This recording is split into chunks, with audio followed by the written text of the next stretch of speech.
Bom, vamos começar então? Vamos.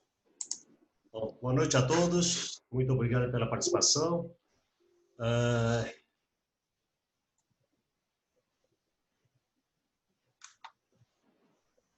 Aqui o Schmidt está perguntando qual a diferença entre chat e QIA. Quem tiver perguntas, faz no QIA, tá bom? Daniel, Lucon, muito obrigado, boa noite.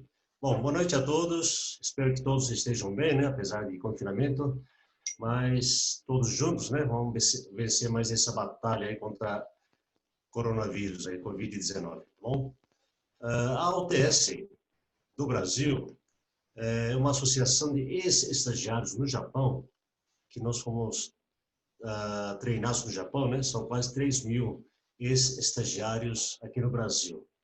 E a OTS do Japão é subordinado ao Ministério de Economia, Indústria e Comércio, lá no Japão, e oferece estágios, bolsas de estudo para vários países do mundo.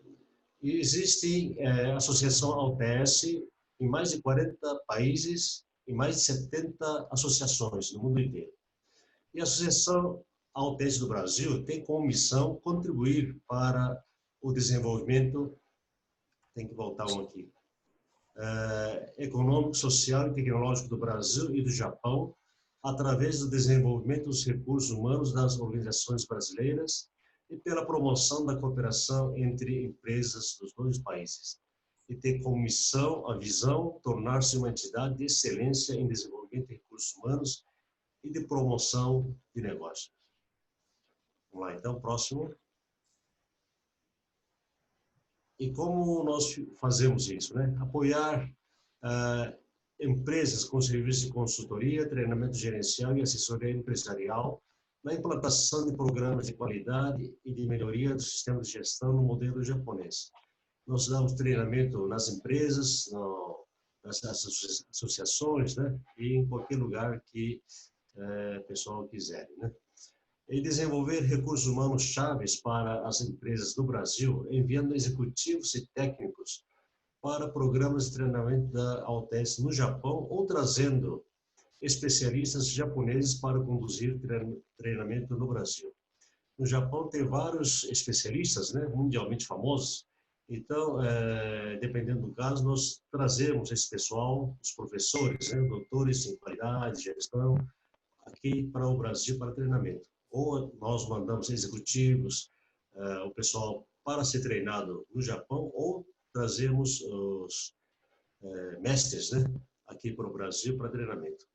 E também apoiar empresas japonesas e brasileiras a fazerem negócios. Nós apresentamos empresas japonesas que queiram fazer negócio aqui no Brasil, para empresas brasileiras, e empresas brasileiras para empresas japonesas, quem quiser estiver procurando parceiro lá no Japão, né?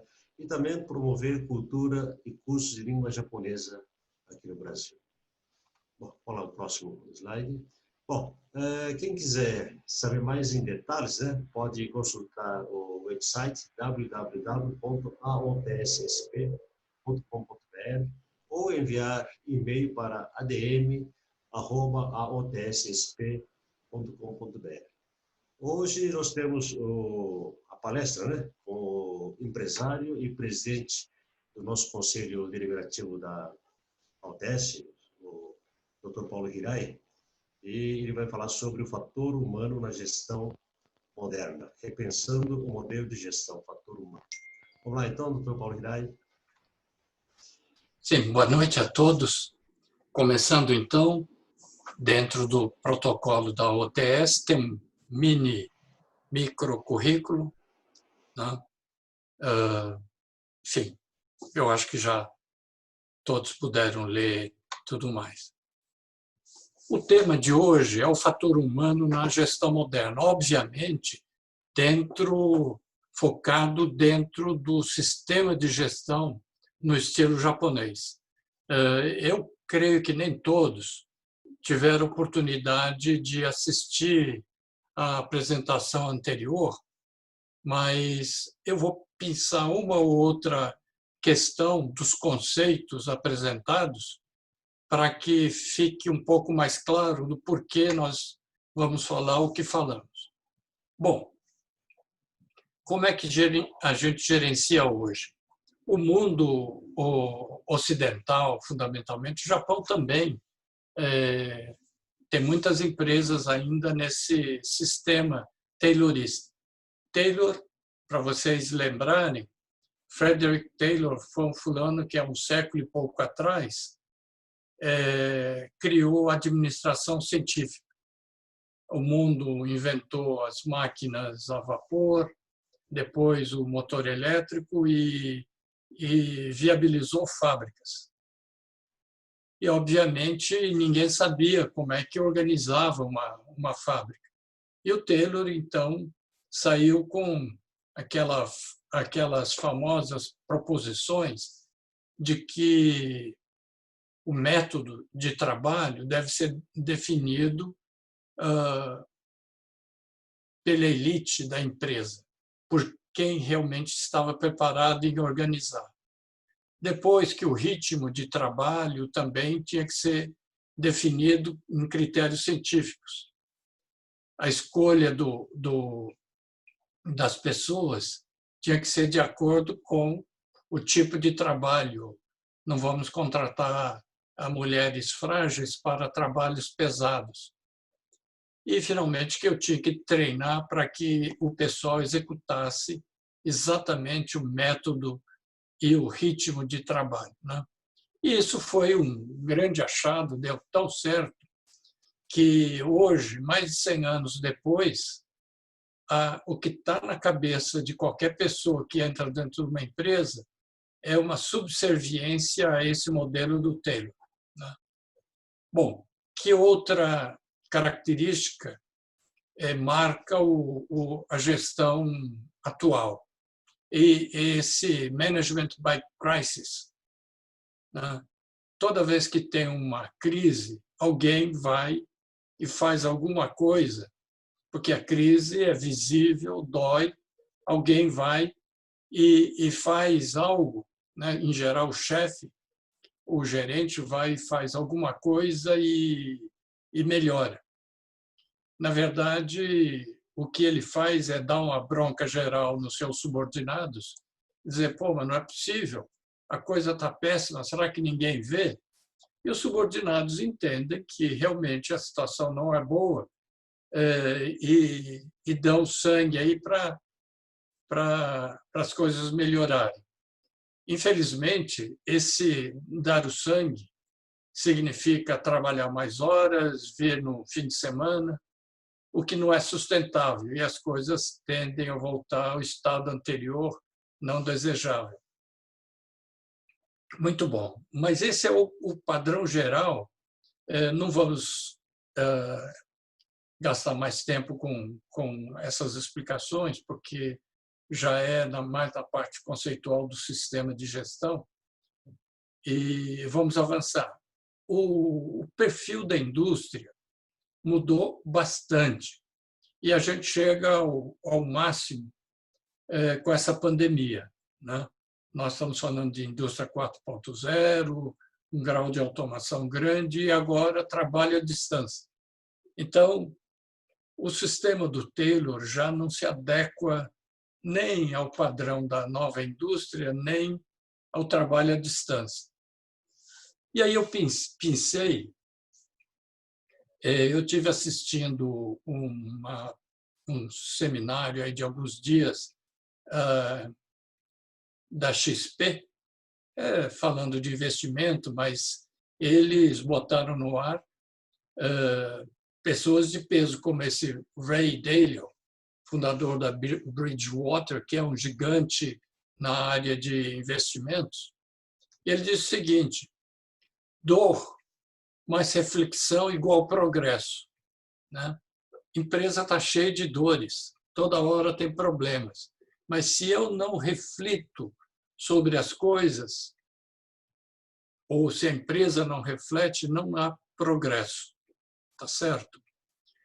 E aí eu botei do lado o Descartes, que nós falamos aí na primeira apresentação. No discurso do método, ele conta a história, um pouco da história dele.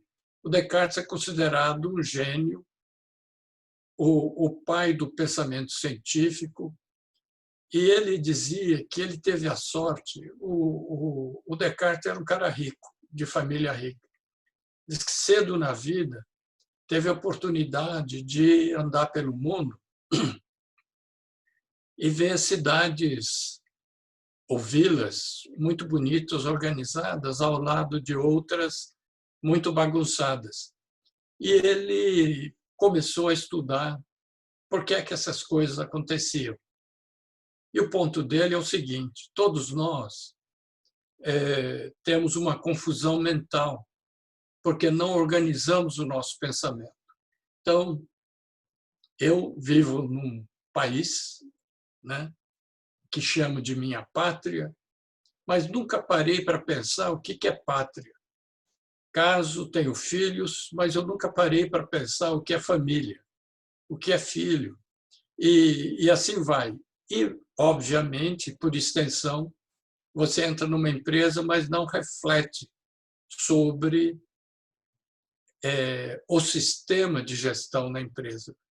Como é que a empresa está atingindo os seus objetivos? Até antes, como a empresa define os seus objetivos. Então, nós vamos voltar a isso um pouco mais para frente, mas para vocês terem o pano de fundo dos problemas que nós enfrentamos numa empresa, certo? E aí, indo já para a motivação, porque tudo que nós fazemos porque queremos e porque sabemos, né? O querer é um aspecto fundamental. E aí a gente lança a mão de duas autoridades. O Maslow, aquele da escadinha das necessidades humanas, que vai de fisiológica, segurança, social, autoestima, autorrealização, né? Ou seja, tudo que a gente faz porque dentro de nós tem alguma coisinha que nos empurra a satisfazer essas 5 necessidades intrínsecas em todo ser humano. Bom, e aí o outro grande senhor é o Herzberg, que era um consultor de empresa, e ele dizia que na empresa tem dois tipos de fatores de satisfação ou insatisfação. Né? Insatisfação, sei lá, um companheiro perdeu o dedo na prensa e todo mundo fica insatisfeito, a produtividade cai. E os fatores de satisfação, quando presentes, geram motivação, entusiasmo no trabalho e tudo mais. Muito bom. Aí chega o terceiro personagem, o Kondo, japonês, que fez um grande estudo, talvez um dos melhores estudos de motivação, publicado no livro Motivação Humana. E ele dizia, Maslow falava a mesma coisa que o Herzberg. Como assim? Então, o Kondo viu que os fatores de insatisfação estavam ligados a questões fisiológicas, segurança e um pouco sociais. Tá certo? Esse exemplo que eu dei de uma prensa que corta os dedos ou a mão das pessoas cria uma grande insatisfação. Né? Existem isso para todo lado. Eu, nos meus tempos de fábrica, um dos gerentes de fábrica ficava bravo porque na saída do restaurante as pessoas pegavam o palito, palitavam os dentes e erravam o alvo, ou seja, não jogavam no cesto de lixo, jogavam em volta. O que ele fez? Um dia ele cortou o palito. E aí, nas entrevistas, nessa época na empresa já tinha um programa de qualidade. Na entrevista aí com um grupo periodicamente feito, uma das moças lá estava meio reticente, não falava muito. Aí o gerente disse, não, mas fala, você deve ter alguma coisa aí para nos contar. E ela disse, olha, sabe aquela carninha que fica no meio dos dentes, aquilo fica incomodando a tarde toda, eu fico com raiva de vocês. Então, esses são fatores de insatisfação que pode vir para qualquer lado, né? Os fatores de satisfação, que dão satisfação, estão ligados à parte de cima, autorrealização e autoestima. Se um empregado faz alguma coisa boa e o chefe o elogia, ele sente grande satisfação e uma gana de querer fazer mais. Então, basicamente, para uma empresa, esse entendimento é fundamental. Bom, e aí vem o grande Deming com o PDCA dele. O PDCA, eu acho que todos conhecem, né?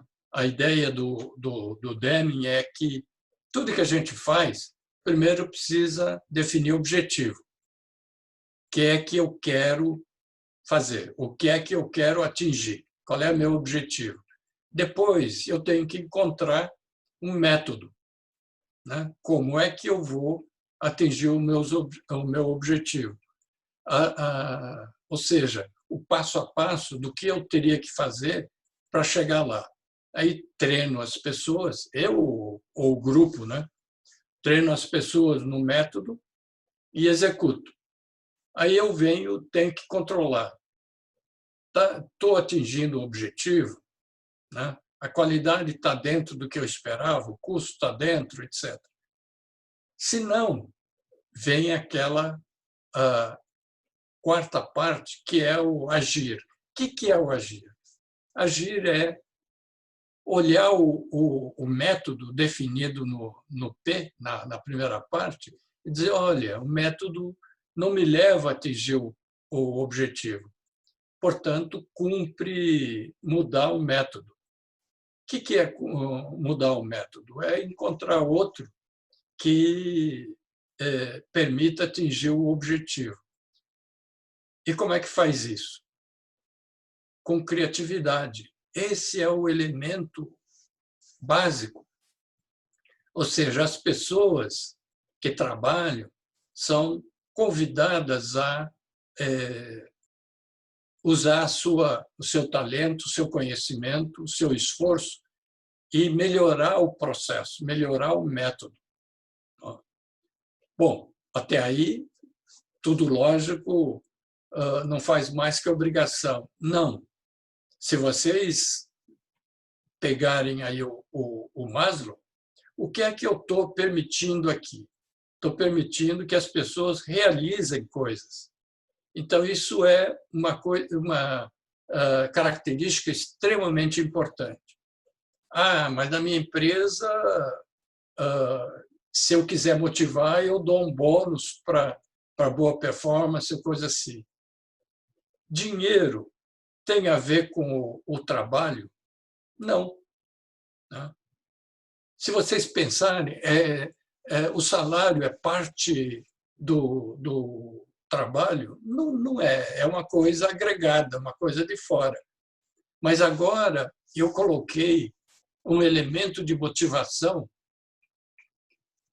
extremamente forte, que eu não precisaria de salário para as pessoas continuarem trabalhando. Claro que aí, se não paga nada, ele vai começar a passar fome e o fisiológico do Maslow passa a falar alto, mais alto. Mas basicamente essa é a ideia básica do PDCA, que embasa o sistema de gestão nosso, do novo, do presidente da empresa ao porteiro, tá certo? Todos precisariam ser treinados e praticarem o PDCA. Bom, mudando de página. Liderança.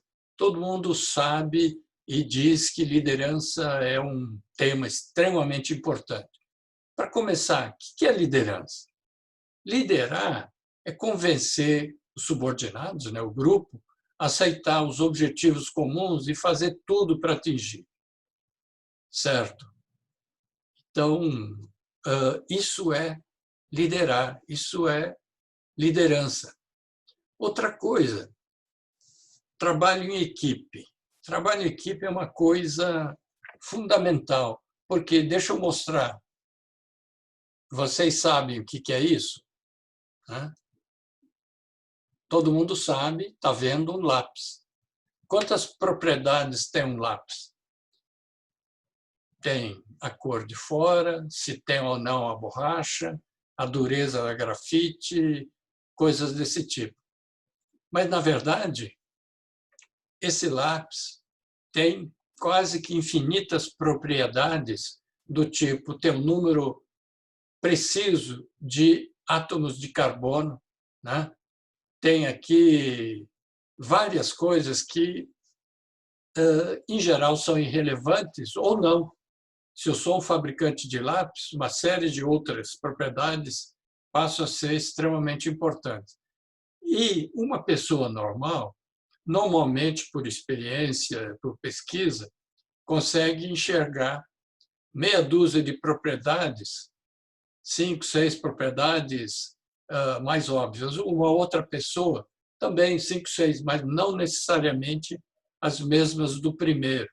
Então, o ser humano tem uma dificuldade de perceber todos os aspectos relevantes da realidade que o cerca. Tá certo? Então, faz muito mais sentido trabalhar em equipe para entender o que está acontecendo e para encontrar caminhos para resolver esses problemas, né? Outra coisa, trabalho em equipe gera um senso de responsabilidade. Por quê? Porque se eu estou sozinho, e pior, hoje em dia estou em casa, e diz, puxa vida, meu filho está chorando, deixa eu ir lá ver. Ah, mas olha, o pessoal, eu tenho que entregar esse trabalho, mas, puxa, depois eu falo com o chefe, e assim vai. Agora, se tem uma equipe em volta, não dá.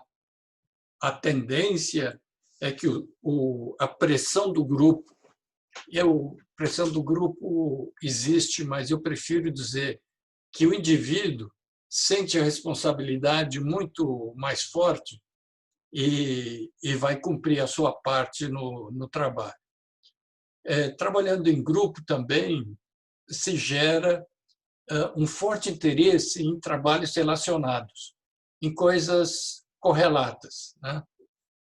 E outra, as tarefas não precisam ser totalmente delimitadas, e as responsabilidades podem ser amplas. Outra coisa, numa empresa, eu preciso de energia para, a cada dia, fazer as coisas acontecer. Então, eu preciso. De onde vem essa energia? Uma energia é a cooperação. Toda vez que eu me proponho a cooperar, eu tenho um link, alguma coisa que me puxa e me faz andar para frente. Outra coisa é competição. Se eu estou em grupo, vou brigar com outro grupo, vou ser melhor que outro grupo. Então, essas coisas podem parecer bobagem pequena, mas uma empresa precisa gerar energia para mudar a si própria. E vejam, é uma lei da física, a da entropia, que tudo degenera. Com o tempo, uma empresa, se não tiver essas energias novas, tende ao marasmo, tende a ficar burocratizada, lenta e vira um gato gordo, não caça mais rato, né? Bom, falando um pouco do mundo de RH, hoje os RHs, se você frequenta a BRH, os painéis que eles promovem, o CONAR, tal, existe uma clara tendência de sair do comando-controle para colaboração. Agora, como é que eu faço isso? Então, veja, comando-controle é o Taylor, né? Alguém de cima dá ordem e fica vendo se o subordinado está fazendo o que ele pediu ou que se está seguindo o método de trabalho, o processo está sendo respeitado. Não? Então, é muito melhor colaboração, mas colaboração como? Assim, esse já é um primeiro passo, trabalho em equipe. Ok? Bom, outro ponto importante, antes de chegar aí na questão de gente, é essa questão de objetivo e subobjetivo. Praticamente tudo, ou em boa medida, o objetivo não dá para ser atingido direto. Eu quero ganhar dinheiro. Como? Eu tenho que ter um método, um jeito de ganhar dinheiro. Apostar na loteria, sei lá, vender pizza no meu bairro, enfim, alguma coisa do tipo. Esse é um método. Então, objetivos da empresa são hierarquizados. Para cada objetivo tem os seus subobjetivos, através dos quais os objetivos são atingidos. Né? E a escolha desses subobjetivos é uma escolha. E em alto nível se chama estratégia, mas o mecanismo é exatamente igual em todos os níveis. Então, nesse exemplo que a gente pôs aqui, aumentar o market share em 5%. Bom, eu aumento o market share em 5% direto? Não. Aí vou ter que encontrar um método, concentrar esforços no produto X, abrir uma nova região de vendas, contratar mais vendedores, enfim. E aí você pega, concentrar esforços no produto X, eu digo aumentar o market share do produto X em 8%. Né? Agora, como é que eu aumento isso? Então, eu vou penetrar no mercado do território A. Na sequência, abrir 5 novos clientes no território A, etc. E tal. Entende? O ponto é objetivos são hierarquizados. E por que é que o presidente manda mais do que o diretor? Porque o objetivo dele é de maior hierarquia, ele está em cima. Ele representa, por exemplo, o acionista que quer ganhar dinheiro. Portanto, ele está acima do gerente comercial, do diretor comercial, do diretor financeiro, etc. Está claro, não é para a gente também detalhar muito, mas o importante é a ideia, né? O processo de dirigir. E aqui, para quem conhece o sistema de gestão com base no PDCA, tem aqui o padrão normal. Periodicamente, a empresa faz a sua formulação estratégica, que é olhar dentro da empresa como é que eu estou e olhar fora os concorrentes e comparar. Estou melhor ou pior? E aí identifico os gaps, identifico as necessidades da empresa. Né? Defino, em cima disso, as diretrizes anuais da direção. E aí é de bom tom, né? Pura sabedoria, bater uma bola com os vários níveis da empresa. Disse, olha, nós precisamos aumentar o market share em 5%. Dá para fazer, os diretores, o diretor aí com as suas gerências, gerentes com supervisores, e assim vai. Porque, do contrário, o normal nas empresas sai a diretoria, alguns gerentes, com uns consultores, fica aí uns 3 dias no hotel 5 estrelas, muito aprazível, volta cheio de ideia e a turma, né, a galera chega e diz, olha, lá vem eles de novo. E como em anos anteriores, não vai acontecer nada. Tá? Bom, e a coisa vai assim. Né? Essas diretrizes anuais consensuadas viram metas anuais da diretoria, desdobrado em metas anuais das gerências, e metas anuais dos supervisores, né, para quem tem esses três itens. Deixa eu aproveitar e falar, toda empresa tem problemas crônicos. O que é problema crônico? É coisa que existe há anos, né? Todo mundo sabe que é um problema e que é difícil de resolver e, portanto, está lá dando volta. Ele não mata. Doenças crônicas são complicadas. Eu tenho uma glicemia alta, né? Incomoda, mas não me mata. Não me mata hoje, nem amanhã de manhã. Então, isso vai ficando. Só que o problema crônico não tende a melhorar, tende a piorar. Então, a diretoria, os gerentes precisam encarar isso de frente, tá certo? Agora, como é que eu atinjo metas? O desdobramento, como nós vimos, é um processo de mudar o método. Eu estou vendendo, estou na área de venda, estou vendendo de uma determinada forma, aí eu preciso inovar, fazer alguma coisa diferente. Diferente é até, por exemplo, coisas muito simples como aumentar a equipe de vendas, certo? Então, essas metas de inovação ocorrem em todos os níveis, que o plano de ação era exatamente criar essas inovações, mudar os processos, mudar o método até então utilizado. Claro. Bom, vamos falar um pouquinho agora dos objetivos e função da gerência, né? Começando lá de cima, qual é a missão da empresa?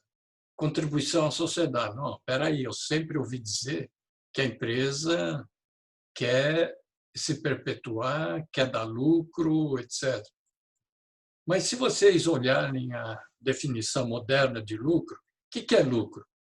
É receita menos despesa? Não, isso é coisa que o contador lá inventa para pagar menos imposto de renda. Lucro, na verdade, é uma retribuição da sociedade a um bom produto ou serviço que a empresa entrega a essa sociedade.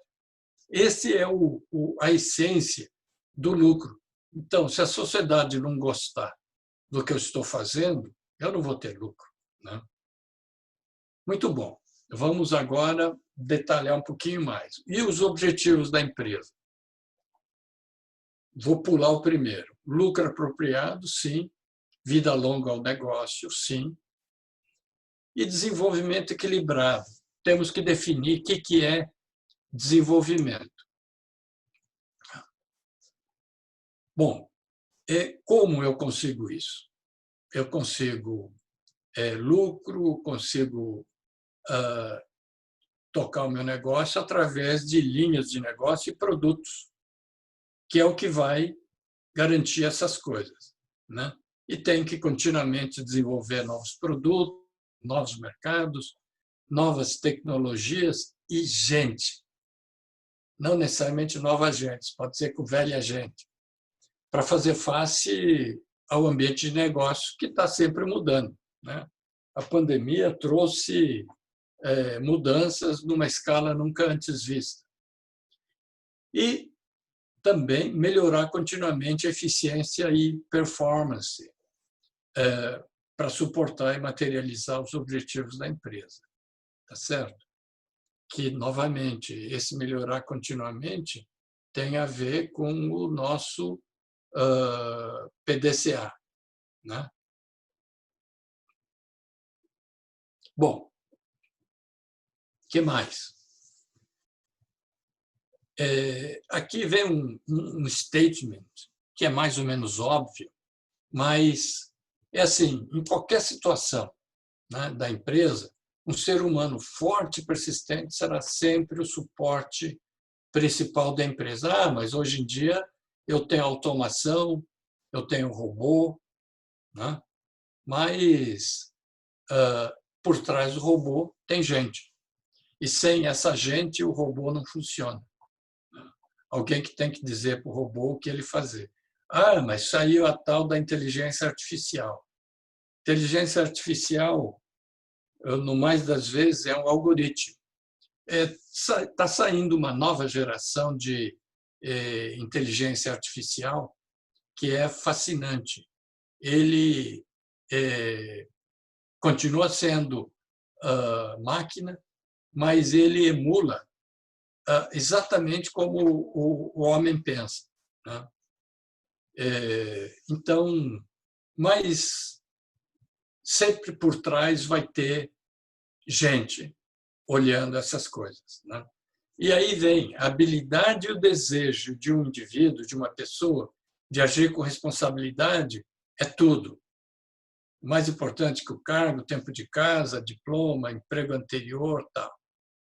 Então, olha, a habilidade e o desejo de alguém agir com responsabilidade é o ponto fundamental dentro de qualquer empresa.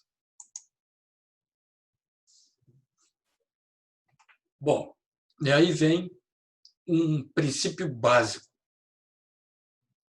O mais importante, os japoneses entendem que isso é tão importante que chamaram de o mais importante princípio do gerenciamento é coletar a sabedoria das pessoas e, pelo seu uso, gerar as forças da empresa. É impressionante como a gente não coleta o saber das pessoas. Todo mundo fica com medo, diz, pô, mas eu não tenho muita amizade, não tenho familiaridade. Será que se eu for perguntar, pedir ajuda, ele vai achar ruim? Dentro de uma empresa não tem isso. Se é fora da empresa, pode até ser. Mas a minha experiência é que, quem sabe, tem o maior prazer de ajudar, né? Mas dentro da empresa é isso. Quanto chefe, quanto diretor, mesmo presidentes, ignoram o que as pessoas sabem, né? Então, pensar nisso aí é fundamental. Então, uma empresa tem uma quantidade de saber, de recursos que podem ser usados e não são usados. E nós precisamos destravar essas coisas. Outra coisa, e quase consequência, é que melhores decisões são tomadas, implementadas pelo aproveitamento da sabedoria das pessoas e mais do grupo de pessoas. Tá claro? Vocês, se quiserem, podem ir mandando perguntas, aí a gente vai respondendo na marcha. Bom, de vez em quando eu tenho que olhar aqui para ver onde é que eu vejo. Está aqui, ó. Perguntas e respostas. Mas, enfim, fiquem à vontade para, a qualquer momento,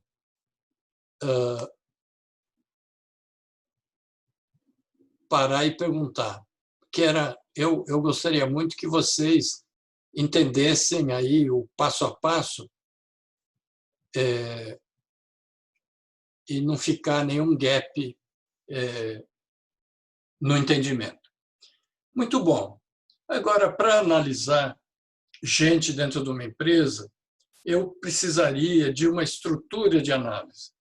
Então, para facilitar olhar dentro da empresa, vamos considerar aí uma estrutura para olhar, tá certo?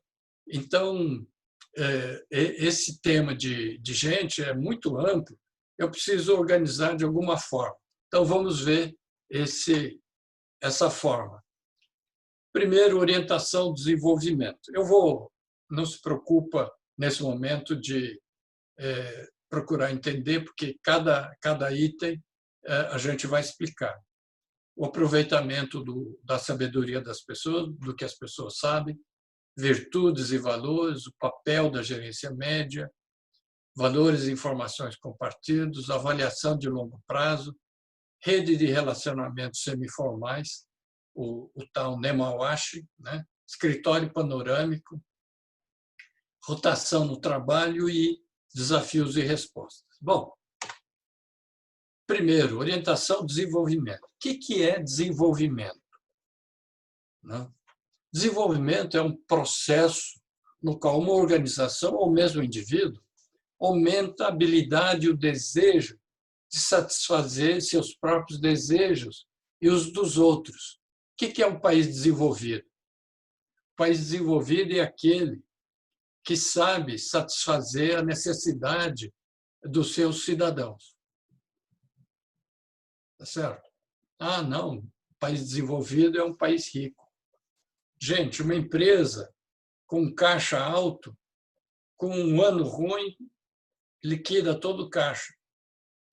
Então, a habilidade de encontrar soluções é que é duradouro.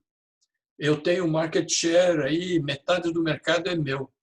Entra um concorrente com uma tecnologia nova, melhor, tal, e eu, em muito pouco tempo, perco a minha posição, meu share.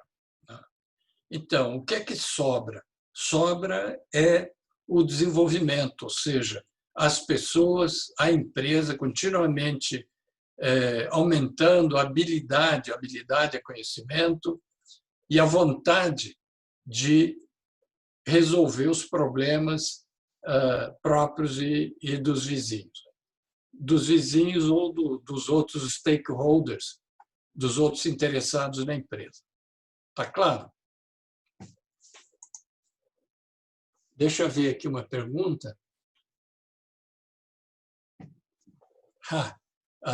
Uma dúvida muito bacana aqui do Daniel Lucon. Se as ferramentas da qualidade são adequadas para resolver problemas crônicos. Absolutamente certo. São muito adequadas. O problema é o seguinte, né? Trabalho sujo, trabalho pesado, que ninguém gosta, é difícil. Mas é só encarar e dizer, não, deixa comigo aqui que a gente vai resolver, resolve, aplicando o mesmíssimo PDCA e as ferramentas e outras que tem no sistema.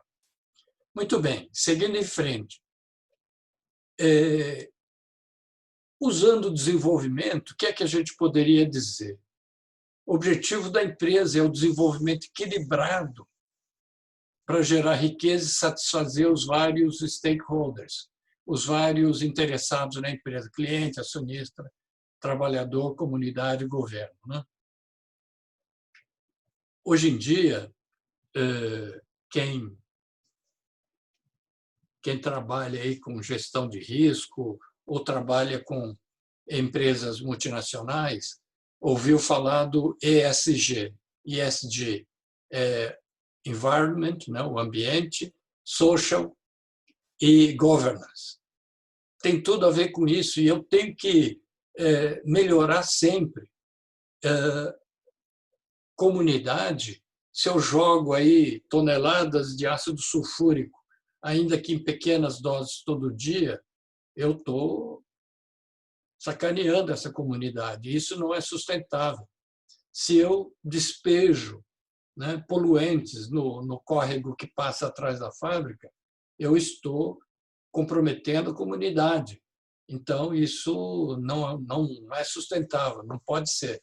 Daí eu tenho que continuamente desenvolver a empresa para satisfazer esses parceiros. Bom, por que eu preciso isso? Ah, mas os negócios estão bons, eu não precisaria pensar muito. Não, mas os tempos mudam, como agora. Para muita gente, está extremamente turbulento. Né? Tem muita empresa morrendo.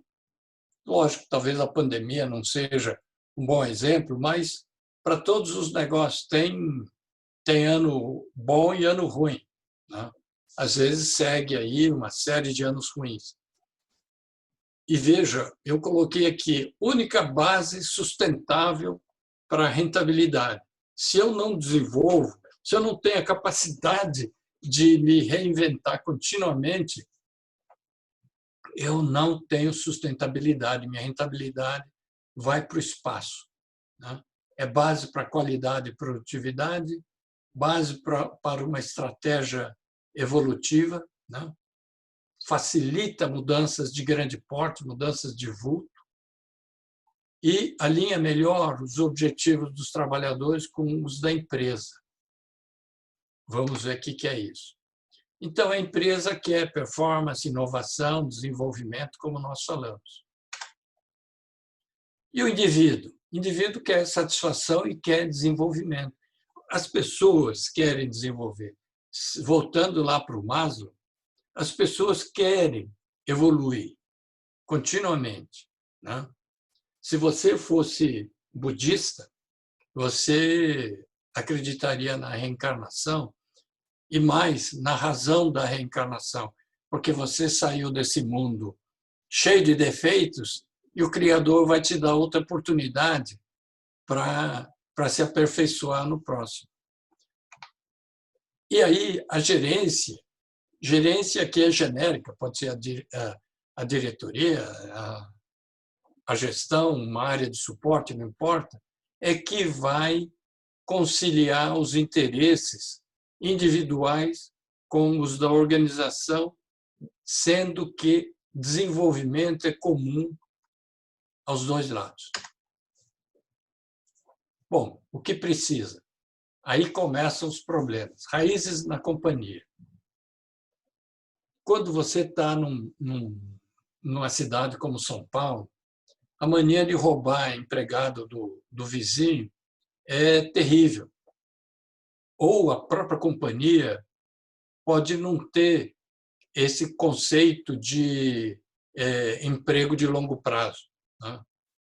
Mas não tem jeito. Eu tenho que ter uma perspectiva de longo prazo, porque eu vou investir nas pessoas e eu não quero investir para que ela, no ano seguinte, vá para o meu concorrente.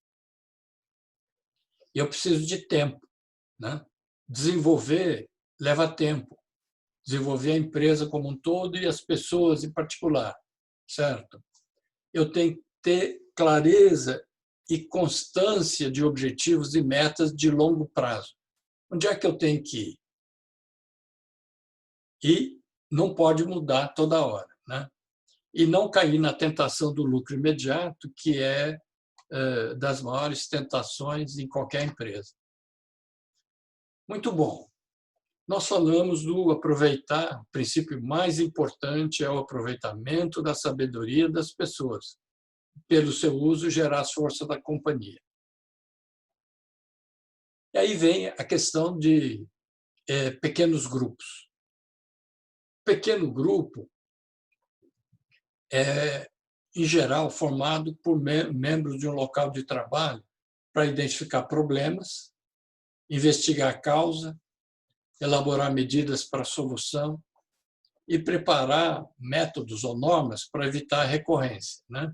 É seguir a cartilhinha do PDCA, as ferramentas do sistema de gestão nipônico que dá. E tem aí caixa de sugestão, células de trabalho, etc.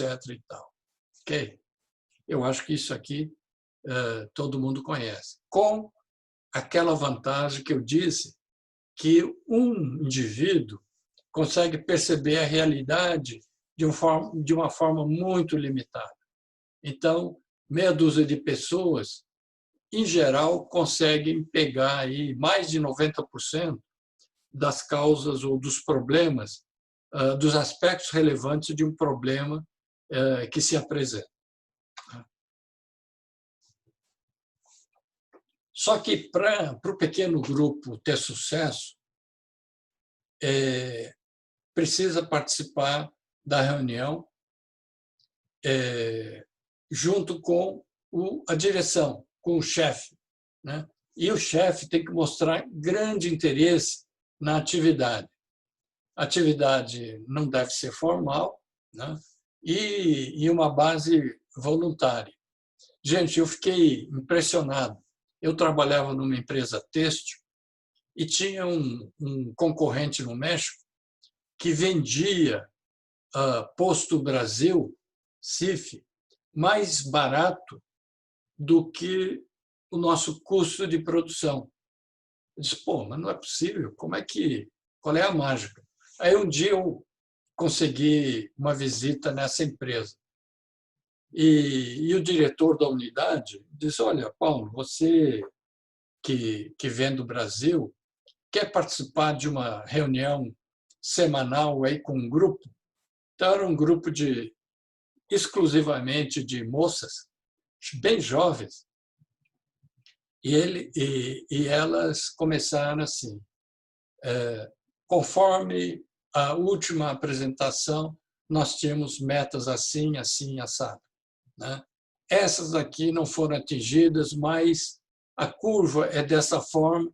Eu disse, pô, mas espera aí, estamos vendo a apresentação de uma grande consultoria, de uma reunião de diretoria. Não, gente do chão de fábrica, jovenzinhas com pouca educação, mas treinadas para rodar o PDCA e apresentando soluções de uma forma impressionante.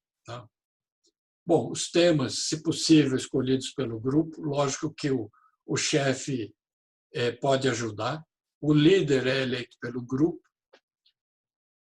prover meios para motivar a participação, ou seja, o próprio chefe tem que trabalhar para isso. E deve querer a contribuição dos empregados. É o princípio básico. Eu quero extrair o saber dessas pessoas. Tá certo? Senão, morre. Senão, vira circo. Suporte, então, grande interação entre chefe e subordinado no local de trabalho. Chefe fala com entusiasmo sobre o trabalho, sobre a qualidade, etc. Mas temos que ver uma estrita alocação de responsabilidade pela qualidade e produtividade à linha, né? Não sei se vocês entendem o sentido disso.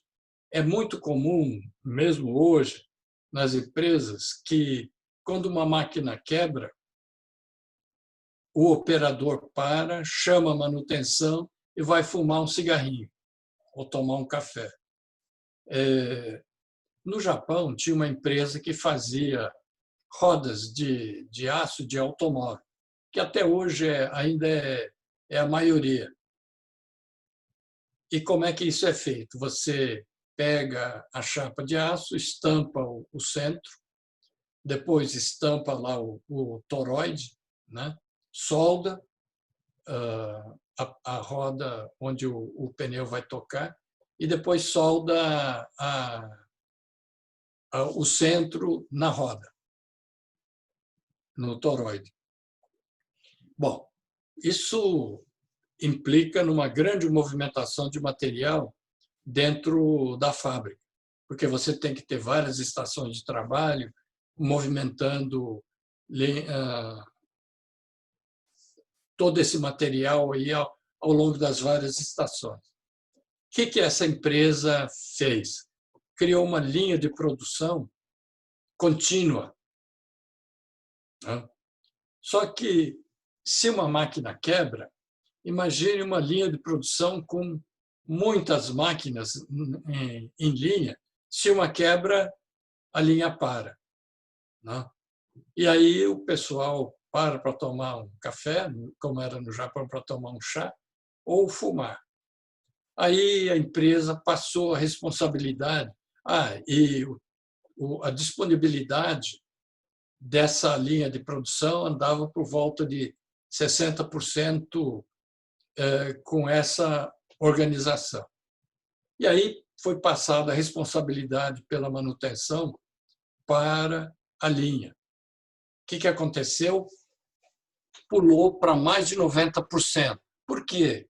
Quem está na máquina todo dia sabe que uma máquina que fazia clique começa a fazer claque, o operador sabe que, olha, daqui a 5 minutos aquela peça de novo vai quebrar. Então, eu vou trocar. E ele já tem, não tem essa de pedir para o almoxarifado mandar a peça. Ele já tem a peça lá do ladinho dele, porque ele conhece ali.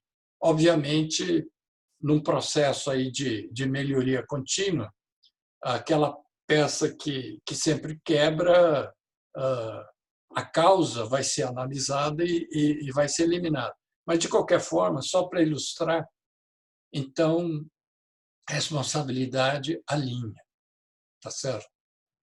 Isso significa que manutenção não tem mais função? Claro que tem, mas o conceito é esse.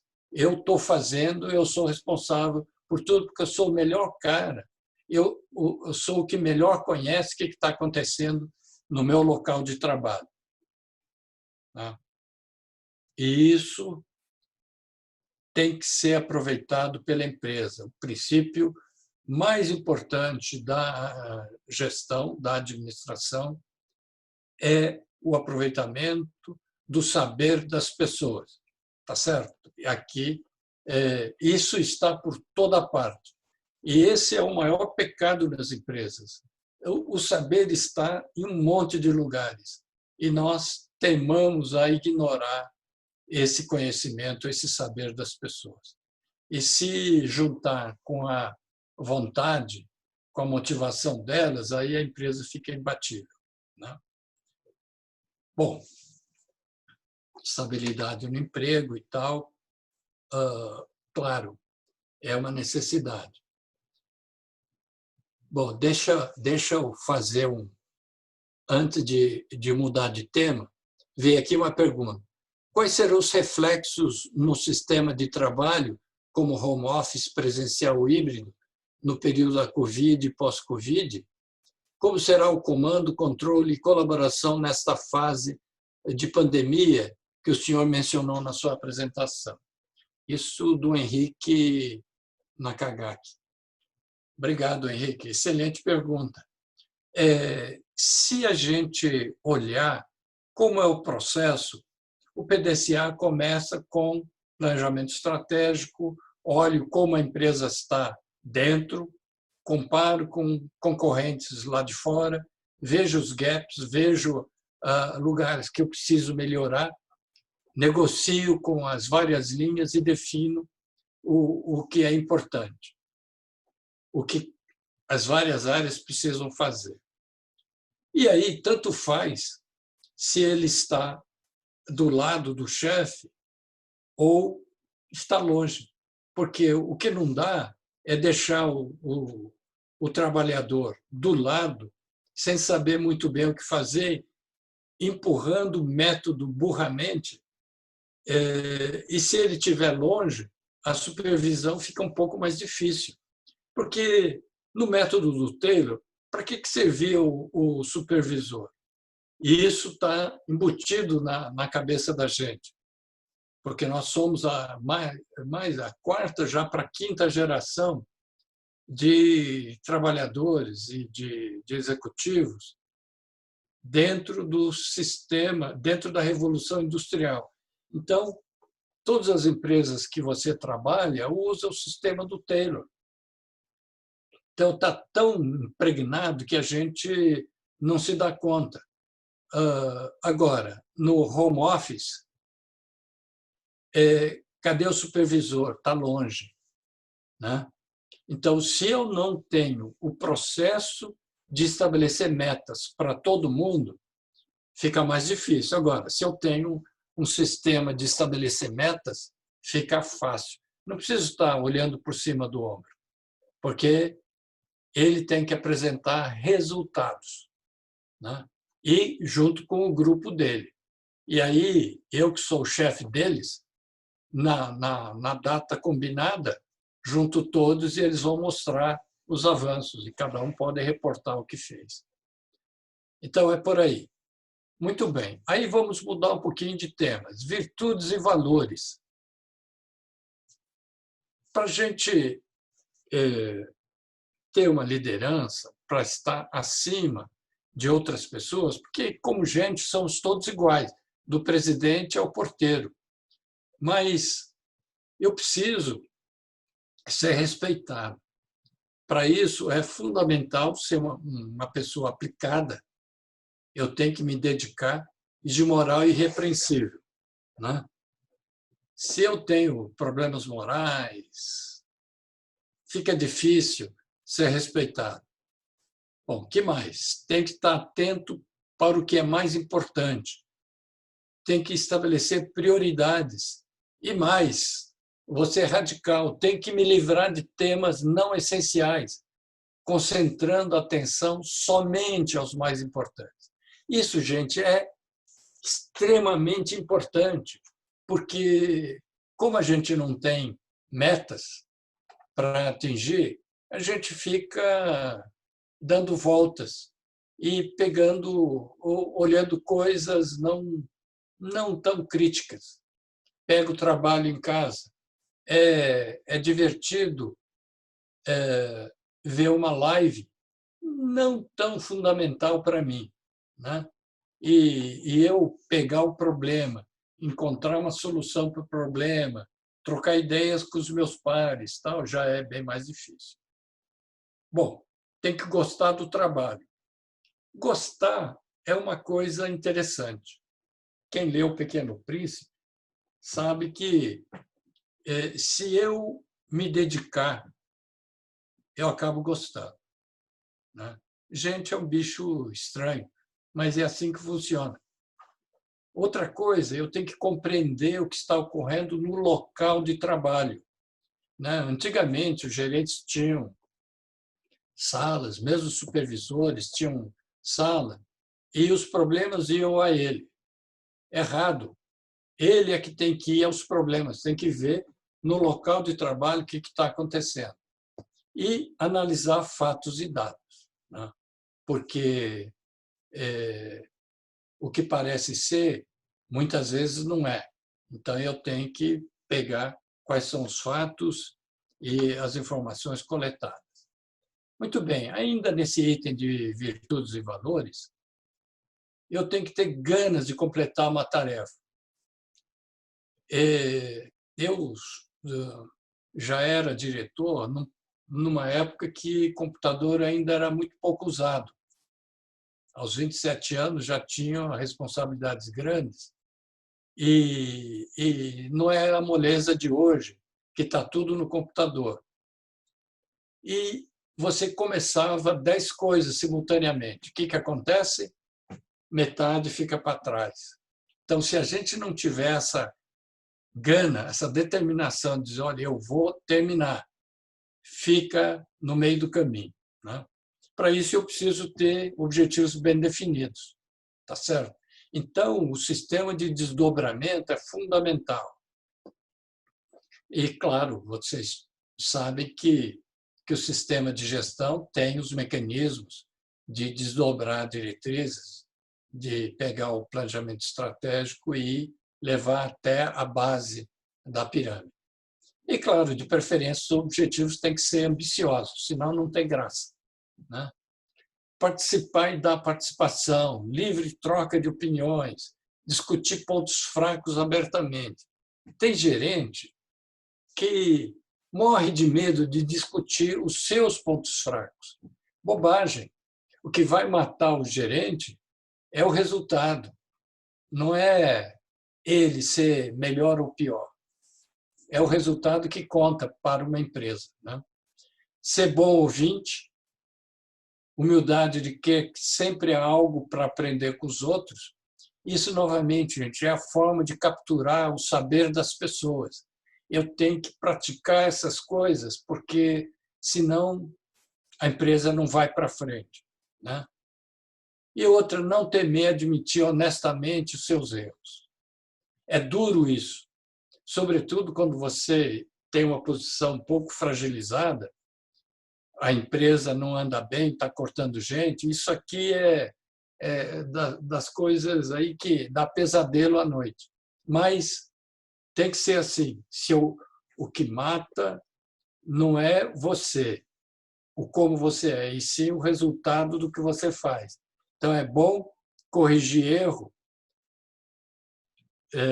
honestamente, né? Encara. Bom, outra coisa, eu preciso de liderança para lidar com mudanças. O que é liderar? Liderar é convencer o grupo a aceitar os objetivos comuns e fazer tudo para alcançar. Isso é fácil, se eu sei onde tenho que ir, né? Aí vem a questão da visão. Eu preciso mostrar para as pessoas onde a gente tem que chegar. E a empresa está toda hora mudando, né? E eu tenho que ser capaz de ver o que é que vou precisar em tempo para encontrar uma solução. Outra coisa importante é essa tal vitalidade. Eu já vi muita empresa com nível de vitalidade baixíssimo, todo mundo meio cabisbaixo, não tem gana de fazer ou de desafiar as coisas. Isso, vitalidade, é uma força fundamental para tirar a empresa aí do status quo, né? E mudar internamente. Eu sei que é difícil, sobretudo quando a empresa é velha já. Existem muitas igrejinhas, muitas coisas profundamente arraigadas e precisa de uma grande vitalidade, de uma grande liderança para mudar. Outra coisa extremamente importante é essa habilidade de ver as partes da empresa como um todo e ver o todo segundo a perspectiva de cada parte. Na maioria das empresas, a discussão do diretor comercial com o diretor industrial ou de produção é previsível e quase inútil, porque vendas quer produzir 1000 produtos com pequenos volumes e produção quer produzir um produto tudo igual. Claro, mas porque cada um não enxerga as dificuldades do outro lado, né? O cara da produção não está nem aí para a dificuldade de vender um só produto e o cara de vendas não está preocupado ou não consegue entender a dificuldade de fazer 1000 produtos com volumes pequenos, né? Outra coisa é o chefe, o gerente, o diretor tem que mostrar o caminho e não ter medo de errar, tá certo? Só que quando tomar uma decisão, enxergar através dos fatos, ver que impactos aquela decisão vai trazer para a empresa, conhecendo o histórico que ele já tem e ver através de fatos o caminho, se o caminho está certo ou não. A gente muitas vezes erra. O normal, na verdade, é errar. Agora, se eu não quero errar, qual é a consequência? Eu não faço nada. Gente, a Honda tomou uma decisão, isso já faz bastante tempo. A Honda tomou uma decisão de premiar erros. Então, porque que acontecia? No sistema hierárquico japonês de emprego vitalício, você pode ser queimado. Então, o único jeito de não errar é não fazer. Fica lá parado. E a empresa não evolui. Aí, então, eles instituíram esse prêmio. Obviamente, a ideia não era incentivar o erro, mas incentivar a discussão do que se aprendeu com o erro, né? Ou de evitar o erro.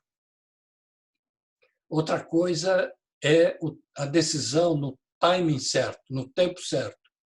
Eu, muitas vezes, não tenho convicção, tenho medo de pôr certas decisões aí na prática e fico dando voltas, né? E a coisa demora e a empresa não avança, né? E eu Além disso, tem que convencer os outros do acerto da decisão. Esse é o processo de receber um feedback e ver o saber das outras pessoas, porque, de repente, ele está vendo uma coisa que eu não vi. Ok? Bom, e aí podemos começar a estabelecer o papel do gerente. Eu coloquei gerência média, mas vale para todos os níveis de direção, né? Supervisão, gerência, diretoria. Eu tenho que digerir estratégias e políticas da alta direção, né? Ou seja, eu tenho que entender o que esses caras querem e por que as políticas, e quais as políticas e por que essas políticas. E, portanto, ser capaz de traduzir em políticas e tarefas para guiar e motivar os subordinados. Se eu não entender a estratégia, eu não consigo desdobrar para os meus subordinados. Eu tenho que perceber e entender as mudanças no ambiente de negócios e dar um duro para enfrentar essas mudanças. E mais, eu tenho que convencer os meus superiores a tomar medida para resolver. O que acontece muitas vezes? Em vendas, isso é muito comum. Um supervisor de vendas ou um vendedor numa região remota do país percebe que um concorrente está testando um produto. Ele vai lá, olha e diz, pô, esse produto vai machucar a gente. Se ele não fala nada, quando é que a direção da empresa vai saber disso? 6 meses depois, quando esse concorrente lançar o produto em escala nacional, né? Mas 6 meses atrás, a empresa poderia ter aproveitado o saber dessa pessoa e encontrar uma solução a tempo. O que mais a gente pode atribuir à gerência? Coletar e analisar informação para descobrir problema. Que é? Aí, gente, tem que também entender, problema não é genérico. Problema é o gap, é a diferença entre o que eu quero e o que eu tenho. Tá certo? Por isso que eu tenho que analisar, sobretudo, o que eu tenho, como é que está a situação, né? E eu tenho que assistir a direção na formulação de estratégias, dos planos de ação e na tomada de decisão. Porque eu falei que é o desdobramento de objetivos e metas é hierárquico, vai descendo. E depois eu tenho que bater bola com os vários níveis para ver se aquilo que eu acho que deve ser feito é viável, se pode ser melhorada a ideia e tudo mais. Sempre naquela de que eu tenho que aproveitar o que as pessoas sabem, né? Só para dar uma geral assim, o que faz aí as pessoas nos vários níveis, vamos chamar hierárquicos de objetivos hierarquizados, certo? Então, direção, fundamentalmente, estabelece metas. As gerências atingem metas. E olha só, colocamos aí, agrega fundamento científico e tecnológico. Em tempos de Covid, todo mundo fala em ciência. Na empresa não é diferente. Gente, não se iluda. Dentro da empresa, muita gente desdenha a ciência, né? Então, tudo funciona bem ou mal porque tem uma explicação científica e tecnológica para o funcionar bem e funcionar mal, né? E o gerente treina supervisores. Muitas vezes, a gente, numa empresa, também tem uma área de engenharia, uma área de tecnologia, que está lá para ajudar a gerência, agregando fundamento científico e tecnológico, né? E o operacional, então, verifica o cumprimento dos procedimentos já aprovados, ou do método para levar ao objetivo ou à meta, né? E tem que treinar. E a operação, finalmente, faz isso. Mas, gente, então, sempre tem que ter alguém olhando o fundamento científico e tecnológico. Tem muita empresa que não tem esse staff disponível com essa função. E isso, portanto, é responsabilidade do gerente. O que mais o gerente precisa? De habilidades técnicas. Tem que ter profundos conhecimentos dos trabalhos sob sua responsabilidade. Conhecer métodos de trabalho, processos e procedimentos. Isso é meio óbvio, né? Precisa de habilidades humanas, tem que trabalhar em equipe, tem que inspirar confiança e credibilidade com os superiores, tem que ter uma rede de relacionamento interpessoal com outros gerentes e chefes. Por que isso? Gente, vocês podem ver em tudo isso que é meio óbvio e lógico, mas é para capturar o saber das pessoas dentro da empresa, ok? Bom senso para selecionar informações, para mandar para cima e liderar os subordinados. Que mais? Precisa ter habilidade conceitual. Muita gente desdenha o conceitual, né? A ciência. Diz, não, isso aí é livro, isso eu quero coisa prática. Não, vocês sabem o que é uma teoria, né? Teoria é a sublimação de várias experiências. Por que S igual 1 meio de GT2? Porque o cara jogou muitas coisas, né? Soltou no ar e mediu. E aí chegou à conclusão de que, realmente, essa formulinha S igual ao meio de GT2 funciona. Lógico, vem engraçado, solta uma pena, aí não funciona. Mas aí também eu preciso de ciência para entender que outros fatores normalmente atuam quando eu estou trabalhando num determinado processo, que atua pouco, só tem valor em determinadas situações.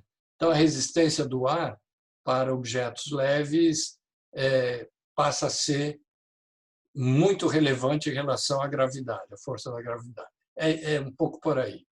E tem que entender as relações entre a empresa, os clientes, a empresa, a indústria como um todo, empresa, a comunidade, a economia e tendências políticos sociais.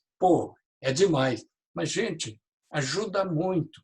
Se eu treino as pessoas para entender a empresa como um todo, entender o mecanismo da sociedade, como a economia funciona, ele vai me ajudar muito mais. Bom, o que mais o gerente tem que fazer? Operar, né? Tocar a operação. Ele tem que digerir as políticas dos superiores. Não é fácil isso aí, eu tenho que entender. E nem sempre um diretor, o próprio presidente, está em condições de explicar porque ele não tem clareza. Mas, justamente, esse diálogo é que vai melhorar os dois lados. Eu tenho que desdobrar os objetivos, aí existem as técnicas correspondentes disponíveis. Eu tenho que dar instrução clara, eu tenho que obter boa performance, eu tenho que olhar os progressos e tenho que estabelecer entendimento com superiores sobre os pontos mais importantes da área. Ou seja, todo mundo tem um monte de coisa na mão que não dá conta. Portanto, tem que estabelecer prioridades, ver o que é mais importante e o que é menos importante. Bom, o que mais? Liderança. Nós já falamos disso, lidar com mudanças, detectar problema e tomar medidas para solucionar. E liderar subordinados, né? Novamente, convencer os subordinados a aceitar os objetivos comuns do grupo e fazer tudo para chegar lá. E já temos instrumentos motivacionais que falamos e que estão embutidos no PDCA. É só usar o PDCA que a coisa vai, promovendo eficiência e criatividade, né? Bom, o gerente tem que desenvolver pessoas, tem que educar e treinar subordinados. Pode pedir ajuda da área de RH? Claro que sim, pode e deve, porque esse pessoal é especializado e tem muito mais recursos e métodos educativos do que o próprio gerente de linha. Mas a convivência é com o gerente, então ele tem que educar e treinar por todos os poros, né? E aí tem uma frase de baixo que o interesse por cada subordinado é crítico para o desenvolvimento dos mesmos.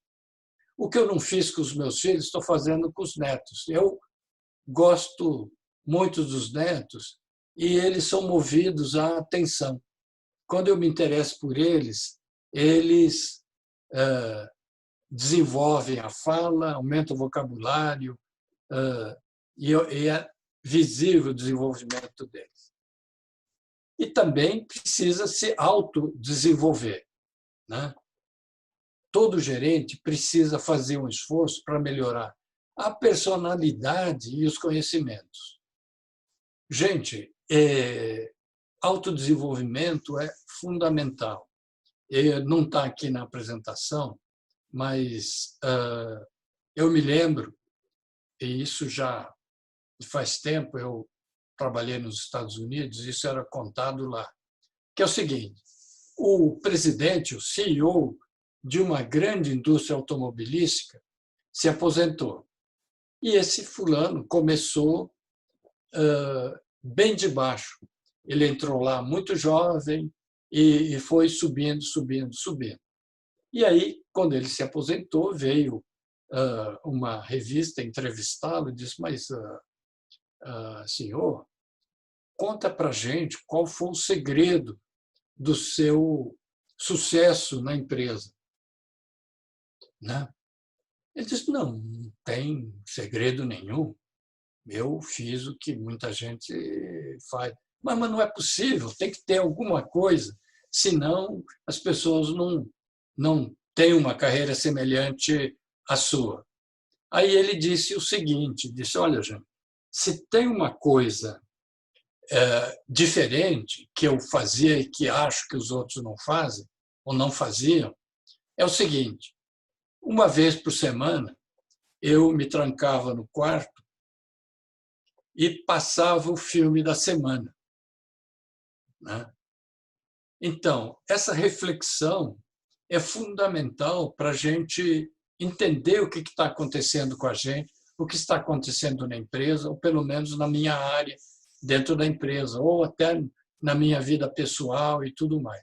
E a família estava condicionada a saber que naquela hora ou naquelas horas ele não deveria ser importunado. Pratiquem isso e vocês vão ver como é impressionante. Aquela crítica do Descartes de que as pessoas são confusas, que ele teve a sorte, ele não era muito inteligente, mas teve a sorte de organizar os conceitos dele. Então, essa reflexão periódica é fundamental. Isso não é ensinado. Eu fiz mestrado na GV, estudei nos Estados Unidos, e só num curso do Japão é que isso foi colocado como importante, né? Bom, uma chefia é uma posição para realizar a intenção, movimentando outras pessoas. Ou seja, o chefe não é o cara que vai fazer. Ele vai ter que desdobrar o objetivo que se quer e fazer as pessoas abaixo executarem, né? Então, eu tenho que desenvolver a habilidade de expressar as minhas opiniões e convencer os outros. Pois essa última aí, manter a juventude na mente e o corpo, com energia e tal, é óbvio. Eu tenho que fazer isso, mas muito pouca gente se preocupa com isso. Bom, deixa eu acelerar que nós estamos aí perto do tempo final. Valores e informações. Primeiro, cultura, né? Cultura, será que eu pulei? Eu deveria... Ah, está aqui.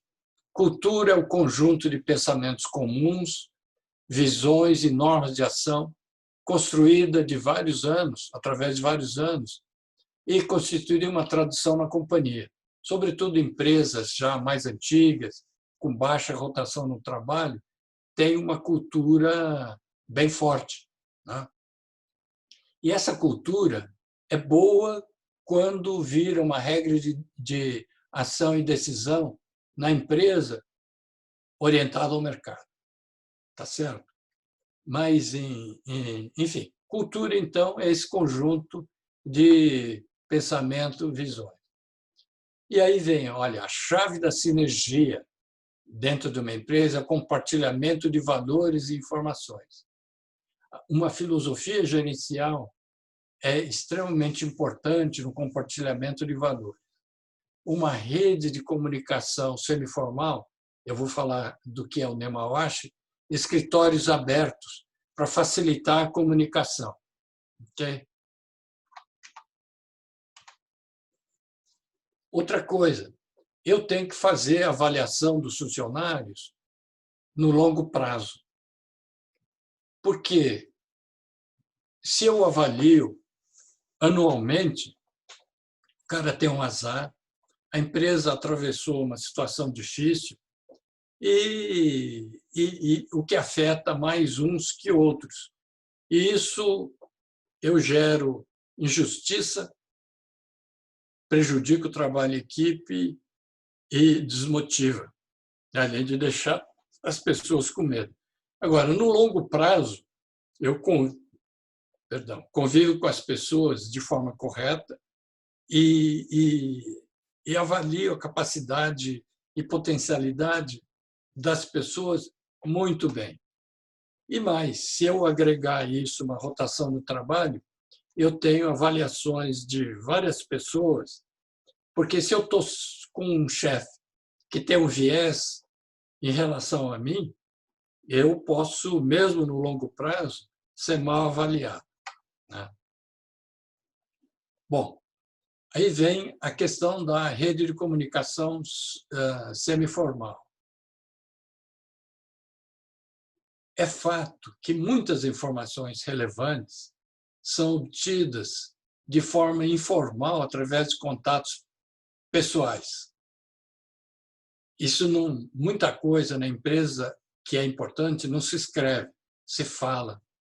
E as relações, então, são extremamente importantes. Qualquer empresa, gente, mesmo empresa americana, em que as coisas são, em geral, padronizadas, formalizadas, com advogado olhando, muita coisa relevante é no gogó. E quando a gente vai solucionar problemas complexos, a cooperação de muitas pessoas é necessária para consolidar, para começar, para consolidar a informação. E eu passo com isso, passaria, se fizesse isso, a ter múltiplos canais de informação de mútua confiança com muitas pessoas dentro e fora da companhia. Gente, isso não é fofoca. Isso é trabalhar em benefício da empresa, né? Bom, como é que eu crio essa rede? No dia a dia, incentivado por políticas da companhia, treinamento e rotação do trabalho. Se eu já trabalhei com fulano de tal, colegas do lado ou com o meu chefe, quando eu for para uma outra área, eu conheço todo mundo lá, precisou, vai lá e conversa, né? Aqui embaixo tem uma coisa que no Japão é muito praticada, no Brasil nem tanto, mas tem bastante também. coisa que é difícil de falar no escritório, é muito mais fácil com uma cerveja na mão, né? Então, isso, no Japão, pelo menos, é incentivado, tá certo? Quer dizer, despesas corporativas para uma divisão, um departamento e tomar uma cervejinha no verão é pago, a empresa paga. Nemawashi é a preparação para uma grande mudança. Nemawashi, ao pé da letra, é girar a raiz, ou seja, quando eu vou transplantar uma árvore adulta, se eu chego, escavo, arranco a árvore e mudo de lugar, chance de morrer é grande. E a técnica para transplante de árvores adultas, maduras, é cortar as raízes em volta, no local onde ela está. E aí a árvore percebe isso, predispõe a lançar novas raízes, está pronta para ser transplantada, né? Então, é preparação para mudanças. E aí vem a decisão por consenso, é uma questão de bom senso.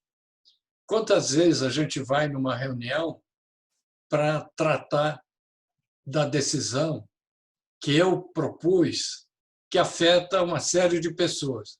Se eu não conversei antes, essas pessoas, até por birra, e birra é uma reação humana natural, né? Vale. Eles vão dizer, não concordo. E se uma pessoa não for consultada, vai ter essa birra, vai ter grande resistência. Agora, se ela foi consultada, não vai opor resistência. Certo? Nemawashi, então, é esse processo de obter o consenso. Ring é só a parte formal, né? Razões para ter essas conversas, evita confrontação. E é interessante, gente, muitas vezes eu estou querendo marcar um gol com o meu chefe e eu não conto para ninguém as coisas, mesmo para aqueles afetados. E chego no dia, numa reunião geral, lá e pá, jogo isso. Por questões mesquinhas, que é por vaidade minha, ou por querer promoção, querer chamar atenção, e posso cair do cavalo. Em geral, a gente cai do cavalo, né? Bom, então, e mais, para que serve o Nemawashi? Para confrontação criativa. Eu vou lá e falo com outro departamento, eles dizem, pô, eu acho que isso é fria. Ah, é? Por que você acha? Oh, por isso, isso, isso. Pô, já capturei a sabedoria dele e melhorei a minha solução, né? E promove o compartilhamento das informações dentro da companhia e acelera a implantação. Escritório panorâmico está virando padrão no Brasil. Eu me lembro quando eu fui lá ajudar na criação da Brasilprev, a gente criou um escritório aberto, sem nenhuma divisória, e que o que cada um falava era ouvido por todos. Lógico que o sistema não é perfeito, o presidente da época, que tinha uns problemas pessoais complicados, uma segunda senhorita, não podia falar porque todo mundo ouvia. Então, ele exigiu uma sala fechada, já matou, né? E um outro colega que ficava do lado e não tinha esse medo de que todos ouvissem, passava um tempão orientando o filho em questões bobas que não precisava fazer. Mas é bom, porque se cada um tivesse sala fechada, ninguém ia cobrar nada, mesmo na existência desses problemas. Aumenta a frequência de contatos, né? e todo mundo vê, inclusive, o que o superior está fazendo, né? E isso é importante para a gente. Rotação no trabalho. Aqui a experiência é muito mais do Japão, uma mudança na asignação a cada 2 a 4 anos, né?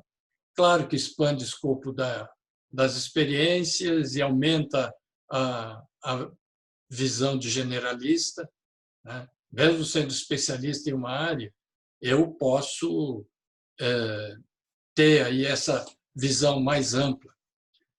Crio uma rede interpessoal, né, de relacionamento interpessoal, e melhora o conhecimento de situações de problema das várias áreas, né? Muitas empresas com programa de qualidade total montam equipes multifuncionais, mas isso deveria ser promovido por uma estratégia de RH. Quer dizer, se eu jogo as pessoas para lá e para cá, jogo não é no sentido pejorativo, eu aloco essas pessoas em várias áreas, eles vão conhecer não socialmente, mas de trabalho, muitas outras pessoas, e essa pessoa vai entender a empresa como um todo muito melhor, né? Perdão, e aqui então, na rotação do trabalho, isso é o que faz, não é a única forma, mas é o que faz as pessoas entenderem o todo e segundo a perspectiva de cada parte, tá certo? Que é fundamental e nós falamos lá no começo. Outro mecanismo é desafio e resposta.